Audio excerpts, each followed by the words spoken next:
Well, I've always played since I was a kid, home games and things like that. Never very seriously. Dabbled in the 60s at the Vic in the small £10 7-card stud game. Never ever won. Then once I couldn't play blackjack anymore in the late 80s, I sort of converted over to trying to get a living at poker in Vegas. So that's when I started studying it seriously. Again couldn't win to start with, if possible.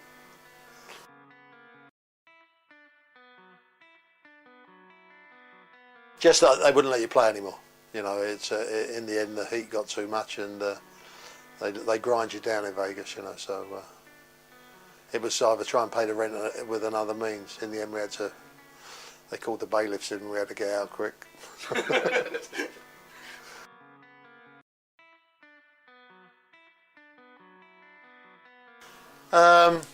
This year in the World Series, the $178,000 for finishing 42nd. That's my best ever payday. 42nd. It's funny, isn't it?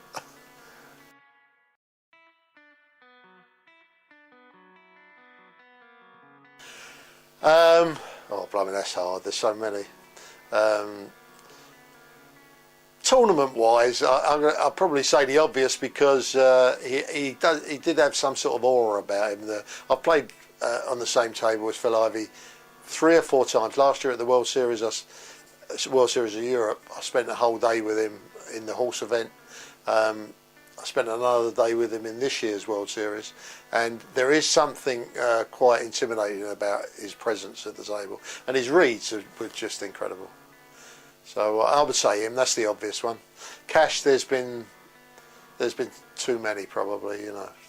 And there's different types. There's ones who you think could be great, but you'd never risk a shilling having a percentage with them, and others that are not quite so good, but you would back them for everything, you know. So.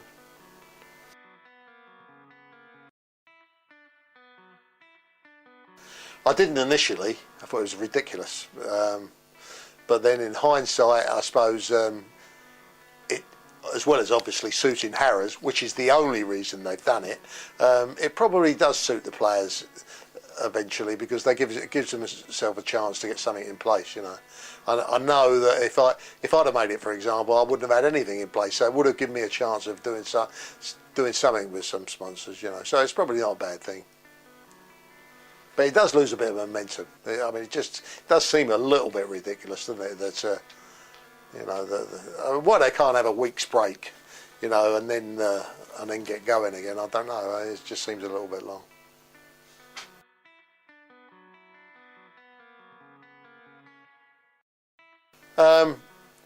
Delighted as I reached every increment going up. Right, absolutely delighted. Absolute sick when I went out. Which is the same as everybody, you know. It's quite incredible. I think I said in another interview, you know, I was in with a pal of mine, another blackjack player there who had a little piece of me, waiting to get the money, you know, waiting to get sorted out with the money. And as I went in there, another 4 people quickly went out after me, you know. So I'm in there, they're all in there. There's a guy kicking the waste paper basket, another guy's banging the desk, you know. And I said I've never seen so many people so unhappy with 178,000. It's fucking ridiculous. They're all screaming and shouting, you know. It was actually my pal who said that. He said, "You can't believe all these people with 178,000, you know." And that sort of brought it home, really. So I was delighted to get out of it, because it looked like I was going to have the worst trip I've ever had there, you know. So.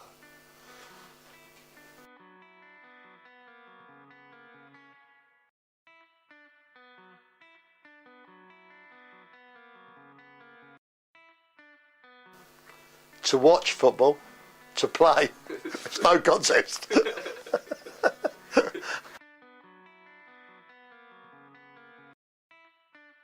Yes, quite a few times, and as it stands, I probably there's not a bar in legally now, because I've changed names in the last few years, and I've never had a bar in that hasn't been lifted under this new name. So I'm a free bird at the moment.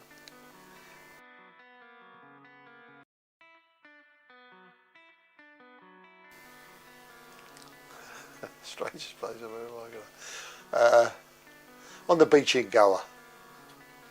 I woke up on the beach in Goa, surrounded by cows. I didn't realise they had cows on the beaches in Goa, but that was last year actually.